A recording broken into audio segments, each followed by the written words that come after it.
เว้าของประเพณีของเฮาเนาะทั้งพ่อแม่ญาติพี่น้องแล้วก็ทั้งเดี๋ยวนี้สิอ่านชื่อทางเจ้าไฟไซเนาะเกละนอยิจิรากิยุนอยิจิรากิฮองนอยิจิรากิทายิจิรากิทุยิจิราเฮจองยิจิราเฮโซยิจิราสิงคัมยิจิราหรอยิจิราถือว่าเป็นครูผัวเมียว่ายิจิรานี่เป็นอีหยังเนาะบางคนคนตายเฮามาสั่งเนาะอะไรก็ทั้งพ่อแม่ฝ่ายหญิงเนาะทั้งทางนางยานีเทเป็นแม่เกิดเนาะเพราะว่าพอเล่าก็บดโดนเนาะพี่น้องเนาะบดโดนเลยพอเล่าก็เสียไปเนาะแล้วก็มีแต่แม่ผู้เดียวเนาะแล้วก็ท่านผู้ชมยิจิราโซเกยิจิราจูเพียวยิจิราเยโลยิจิราโจโจยิจิราลาวตายิจิราพีโลยิจิราพีตูยิจิราพีเจยิจิราตองโซยิจิราจาลงยิจิราตองทองยิจิราทั้งพ่อแม่ฝ่ายหญิงเนาะอย่างนี้อย่าเอาหรอกที่คนรวยอย่าหาอายุอย่าหาผู้หรอกอย่าหาจะมีอีลาพิเชษอย่าหรอกอย่าหาก็ซื้อชมน้องไงนะตัวนั้นอยู่ละมาอ้อจะมาอายุหรอกมาอ้อไงแล้วชมน้องมาอ้อไงแล้วมาบุกก็เลยไปอยู่ละแล้วแม่อายุหรอกอย่างนี้นั่นละอยู่ละจะมาอย่างนั้นหรอก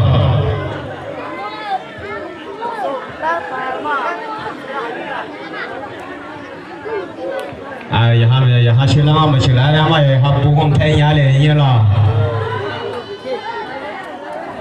ก่อนที่ว่าใครถ้าท่านใดว่าเอาภรรยาเมียตัวเองมาในสภาพเองเนอะเพราะว่าคนบ้านเฮาบ่ได้บอกว่าบ้านอื่นๆเนาะ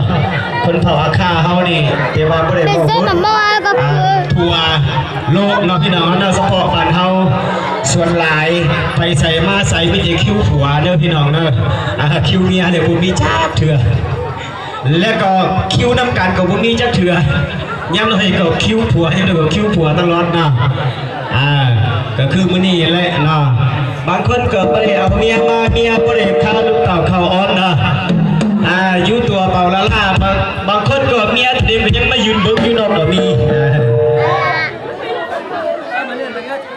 บางเทื่อก็ผัวไม่อยากให้มาบางเทื่อเมียไม่อยากมาที่จะว่าอย่างนี้อร่อยคือมาคือค่ะก็ยอดคันสิขายอย่างนี้ที่มาอายุไอ้ของมือที่อาขาเราซื้อว่าไอ้ซื้อเยอะหรออาขาหน้ามิซาตาให้ยกไปไอ้ยี่มาเงืออาขาหน้าอยู่พวกนั้นไอ้มาเงือหรอก็มาหุ่นทัวร์ตัวหน้าก็ยี่ห้อยามใหญ่ก็มาเชียร์ไอ้เนี่ยยี่ห้อไม่ทำมาเชียร์เนี่ยจิ๊กเกอร์น่ะก็ยี่เยอะเกลือน่ะให้มีดามือที่ไอ้ยี่บุรุษอยู่ตัวเมียบิชูยี่มาตาบิชูน่ะก็ยี่งั้นน่ะมีอะไรที่คุลุยหาจีที่พูดน่ะมีแต่ที่พูดยาหรอคิวผัวคิวเมียที่น่าที่ก็คงอายาหรอ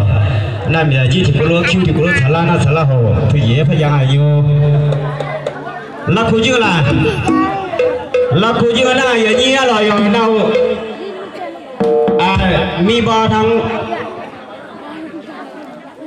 เจ้าภาพเฮามีคำหินมีบ่มายาล่ะมายาหน้าบ่บัวอยู่แล้วเนี่ยหรอ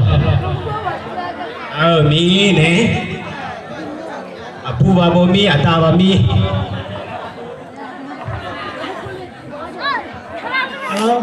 ก็อภัยรับบรรดาทานทุกๆแค่มาร่วมงานเท่านี้ครับเจ้าดีอกดีใจยังสุดอกสุดใจนี่แหละนี่การกินกันอยู่นี่กว่าเจ้าเข้าประสบแกงบนหัวบ่ห้อมก็คือครอบครัวยังอยู่กันกันเงินไพ่เงินครอบครัวของท่านคนหนึ่งเนาะดังนั้นข้อไพ่นำเนื้อหมดสุขสุขคนอันได้พวกพ่อข้อเติมเอายึดแป้งกันพากันกินด้วยความสมัครคีความรักความแป้งกันตลอดอยู่ข้อขอบใจ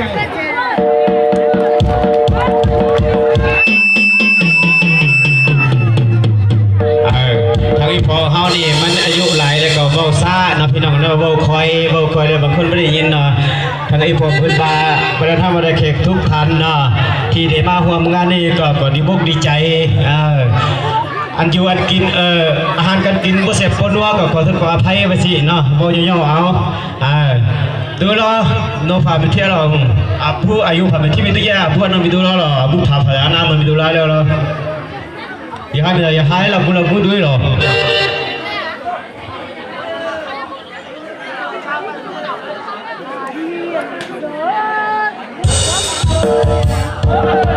ต่อไปนี้ก็สิห้องเพลงปานาผสมพลืชของเจ้าบ่าวเจ้าสาวเนาะ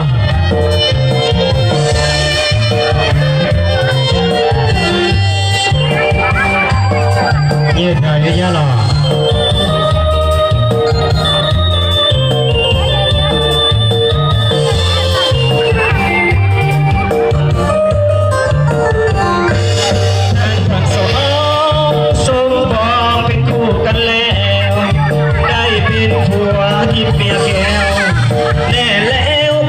สุขสันต์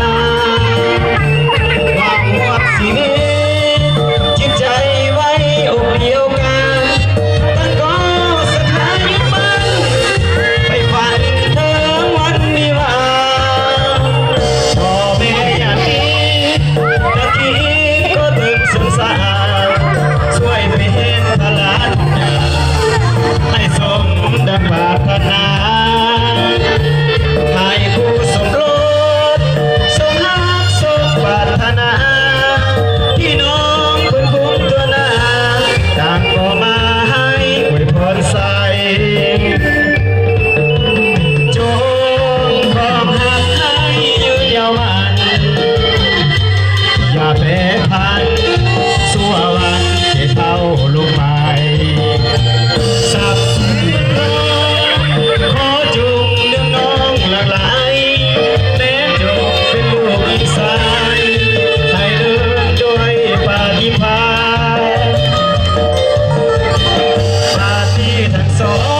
งสมปองเป็นคู่กันแล้วเรื่องคิดผัวที่เพียงแก้วแต่แล้วต้องรอสักสารแม่ยามประพาผิดไปอภัยให้กันดวงใจสองจงยืนฝันต่อคำควรผัวเดียวมีเดียวเกี่ยวกับเนื้อเกี่ยว